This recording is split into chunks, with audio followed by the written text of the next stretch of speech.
अगर आप अपना नया घर बना रहे हैं या अपने घर को रेनोवेट करवा रहे हैं या आप कोई फ्लैट परचेस करना चाहते हैं या आप कोई प्रॉपर्टी लेने के लिए तैयारी कर रहे हैं तो सबसे पहले आपको कुछ बातों का ध्यान रखना चाहिए। सबसे पहले तो आपका मैप या प्लॉट जो भी प्रॉपर्टी आप परचेस कर रहे हो एक्यूरेटली सेंटर से और एक्यूरेटली डिग्री से ग्रेडेड हो, जिसमें 16 डायरेक्शन मार्क किए हो। इसके बाद जो एंट्रेंस उसमें से आ रही है क्या वो वास्तु के साथ पॉजिटिव है। अगर पॉजिटिव है तो क्या एस्ट्रो चार्ट के अकॉर्डिंग आपको वो अलाउ कर रहा है कि आपके लिए पॉजिटिव काम करेगी, ये चेक करना बहुत ज़रूरी है। इसके बाद अगर आप हाउस प्लान कर रहे हैं तो ये मार्किंग के बाद मेन गेट और मेन डोर मार्किंग के बाद एक्टिविटी एरिया प्लान होती है।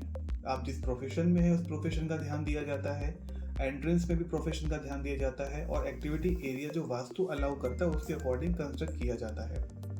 अगर आपका हाउस प्लान रेडी है लेकिन अपने कलर्स जो पंच तत्व होते हैं उनको एंटी कलर्स जो जोन होते हैं उनमें एंटी कलर्स पेंट कर दिए तो बहुत मेस हो जाता है।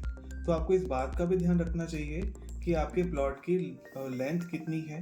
आपके बार चार्ट होना चाहिए, बार चार्ट में जो स्ट्रेंथ आ रही है जोन की उसके अकॉर्डिंग पंच तत्वों के आधार पर कलर सजेशन होते हैं कि ताकि जोन जो आपके घर पे आ रहे हैं जो पंच तत्वों का स्थान है वो प्रॉपर बैलेंस हो। जब ये बैलेंस होगा तभी वास्तु के सही और अच्छे रिजल्ट्स आप ले पाएंगे। पंच तत्वों के बैलेंस के बाद सबसे आज के मॉडर्न टाइम्स में इंपॉर्टेंट चीज़ है ऑब्जेक्ट्स। बहुत से लोग इन्हें इग्नोर कर देते हैं। आपने साउथ ईस्ट में किचन बनवाया, वास्तु के अकॉर्डिंग आपका मैप बना हुआ है, कलर भी आपने सही किया, लेकिन अपने साउथ ईस्ट में डस्टबिन रख दी। जनरली लोगों के घर में साउथ ईस्ट में किचन में डस्टबिन होता ही है। होता क्या है कि डस्टबिन भी टॉयलेट सीट की तरह रिजल्ट्स देती है, तो आपका कैश फ्लो ब्लॉक हो जाता है। वॉशिंग मशीन कहाँ प्लेस करें, ऐसे बहुत सारी चीज़ें ऑब्जेक्ट्स होते हैं जो आपके रेडी नए मकान में, नए हाउस में या फ्लैट में आप कहाँ प्लेस करेंगे, ये इंपॉर्टेंट होता है।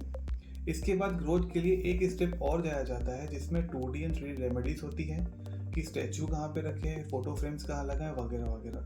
ये अगर सही जगह पे हो जो कंसर्न बेस हो तो आपको रिजल्ट्स बहुत अच्छे मिलते हैं।